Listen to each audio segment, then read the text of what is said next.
दोस्तों हम लोग पिछला वीडियो में परिमेय संख्या के बारे में पढ़ चुके थे। थोड़ा सा आपका ताज़ा हो जाए इसलिए हम लोग क्या करते हैं, फिर से क्या करते हैं, और रिपीट कर देते हैं। तो परिमेय संख्या का डिफिनेशन मैं आप लोगों को बता चुका हूँ। तो दोस्तों सिंपल सी थोड़ी सी बातें हैं, इसमें हम लोग कर लेते हैं, थोड़ी सी चर्चा है। जैसे कि 0 है, ये आपका क्या है, परिमेय संख्या है।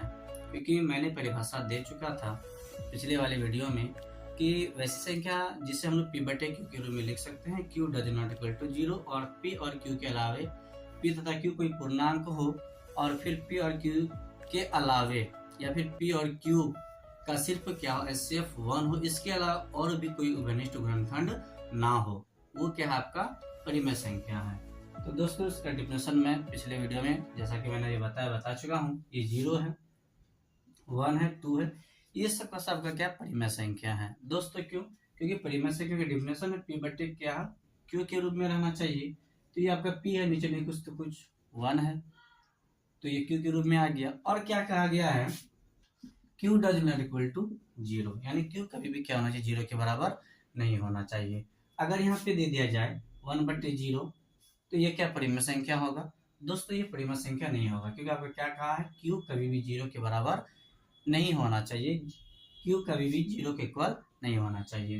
तो यहाँ आपका देखिए, ये ऊपर वाला p हो गया और नीचे वाला क्या हो गया, q हो गया। और कह रखा है परिभाषा में, डिफिनेशन में, कि q क्या होना चाहिए, 0 के बराबर नहीं होना चाहिए। ये आपका क्या हो जाएगा, परिमेय संख्या नहीं कहलाएगा।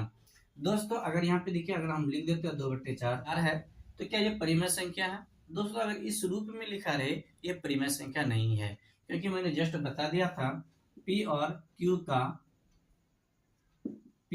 का HCF दोस्तों क्या होना चाहिए, 1 होना चाहिए। देखिए अगर इसका लेते हैं तो ये क्या हो रहा है, 1 से कुछ और भी दूसरा देखने को हम लोगों को मिल रहा है।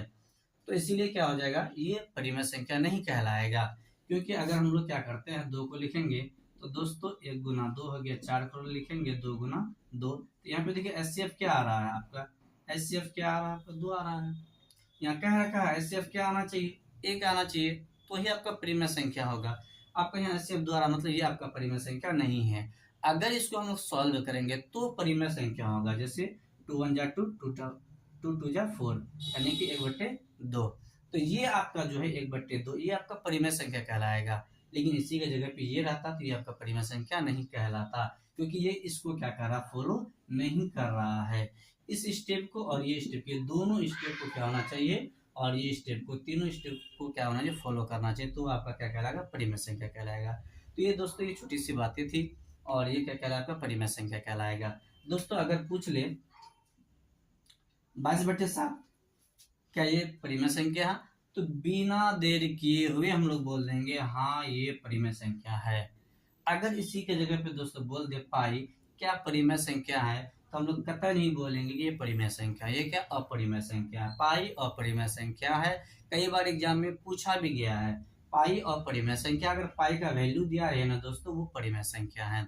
तो चलिए हम लोग क्या करते हैं, ये परिमेय संख्या का कुछ जानकारी था, और अब हम लोग क्या करते हैं, अपरिमेय पे आते हैं। ये आपका देखिए अपरिमेय संख्या दिया हुआ है, अपरिमेय संख्या जिसे हम लोग क्या करते हैं, जैसे कि इसका डिफिनेशन देखिए, इसको हम लोग कैसे सॉल्व करते हैं। दोस्तों जानेंगे अपरिमेय संख्या कहते किसे हैं।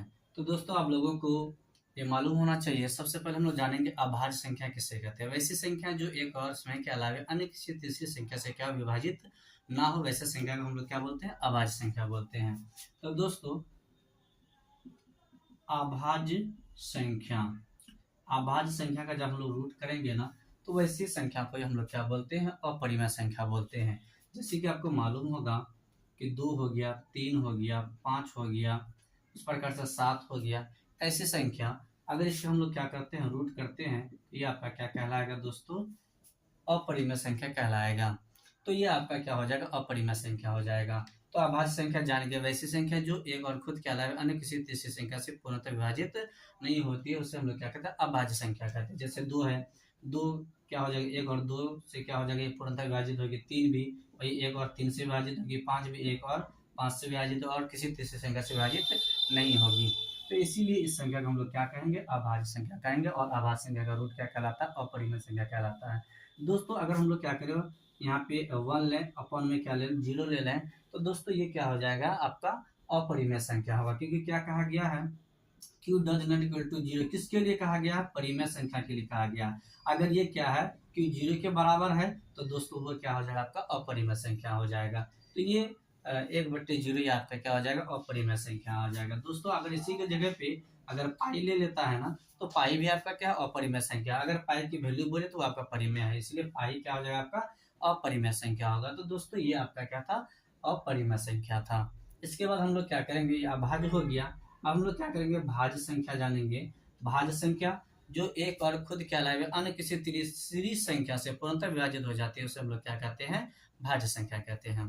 तो लेते हैं 4 हो गया, 6 हो गया। ये 4 देखिए 1 से डिवाइड होगा, 2 से होगा और खुद 4 से होगा। ये तीसरी संख्या से भी होगी विभाजित, तो इसीलिए क्या हो जाएगा, ये आपका भाज्य संख्या कहलाएगा। ये भी 6 भी उसी प्रकार से हो जाएगा। ये किससे किससे विभाजित होगा, 1 से होगा, 2 से होगा और 3 से होगा, खुद 6 से हो जाएगा। तो ये आपका क्या कहलाएगा, भाज्य संख्या।